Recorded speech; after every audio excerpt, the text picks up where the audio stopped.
57 দেশের সহস্রাধিক মুসলিম নেতারা বৈঠকে বসছেন আজ। বিশ্বের 57 দেশের পররাষ্ট্রমন্ত্রী সহ সহস্রাধিক মুসলিম নেতা বৈঠকে বসতে চলেছেন আজ শনিবার। তুরস্কে বৈঠক অনুষ্ঠিত হবে।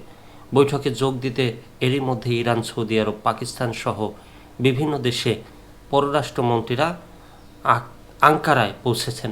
মাত্র একদিন আগে শুক্রবার জেনেভায় ইউরোপীয় পররাষ্ট্রমন্ত্রীদের সঙ্গে ইরানের পররাষ্ট্রমন্ত্রী আব্বাস আরাঘচির সাক্ষাতের পরেই বৈঠক অনুষ্ঠিত হতে যাচ্ছে। তুরস্কের আয়োজনে ইসলামিক সহযোগিতা সংস্থার পররাষ্ট্রমন্ত্রী পরিষদের 51তম অধিবেশন এটি। ফিলিস্তিনের গাজা ও ইরানে ইসরায়েলি আগ্রাসন সামনে রেখে ইস্তাম্বুলে মুসলিম বিশ্বের নেতারা একত্রে বসতে চলেছেন। বৈঠকে গুরুত্বপূর্ণ বৈশ্বিক ও আঞ্চলিক চ্যালেঞ্জ মোকাবেলায় ইসলামী বিশ্বের প্রতিনিধিরা আলোচনা করবেন। আসতে পারে গুরুত্বপূর্ণ সিদ্ধান্তও।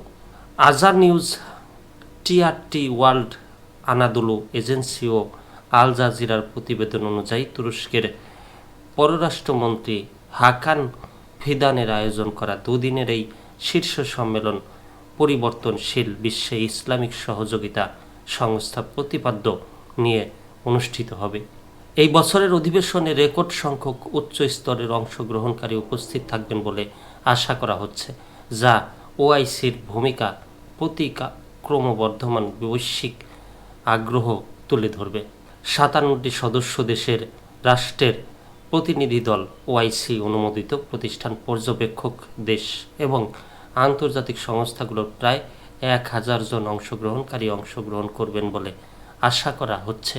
আলোচ্য সূচিতে মূল বিষয়গুলোর মধ্যে রয়েছে ক্রমবর্ধমান ইসরায়েল ফিলিস্তিন সংঘাত, দ্বিরাষ্ট্র সমাধানের সম্ভাবনা এবং আঞ্চলিক অস্থিতিশীলতা, বিশেষ করে ইসরায়েল ও ইরানের মধ্যে সাম্প্রতিক সংঘাত।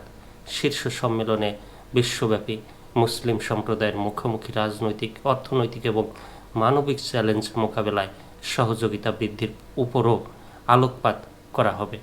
অধিবেশনের সমাপ্তিতে অংশগ্রহণকারীরা ইস্তাম্বুল ঘোষণাপত্র গ্রহণ করবেন এবং আগামী বছরের জন্য ওআইসির দিক নির্দেশনা নির্ধারণকারী খসড়া প্রস্তাবগুলোর একটি অনুমোদন করবেন বলে আশা করা হচ্ছে। তুরস্ক ওআইসি পররাষ্ট্রমন্ত্রী পরিষদের সভাপতি করবে। সংস্থার প্রতিষ্ঠাতা সদস্য হিসেবে তুরস্কে এর আগে 1976, 1991 এবং 2004 সালে কাউন্সিল অধিবেশন আয়োজন করেছে। ক্রমবর্ধমান জটিল বৈশ্বিক পরিস্থিতিতে ইস্তাম্বুলের বৈঠকটি ওআইসি কূটনীতির জন্য গুরুত্বপূর্ণ মুহূর্ত হতে চলেছে, বিশেষ করে ইসরায়েলের বিরুদ্ধে মুসলিম বিশ্বের কার্যকর সহযোগিতা প্রত্যাশী ইরান।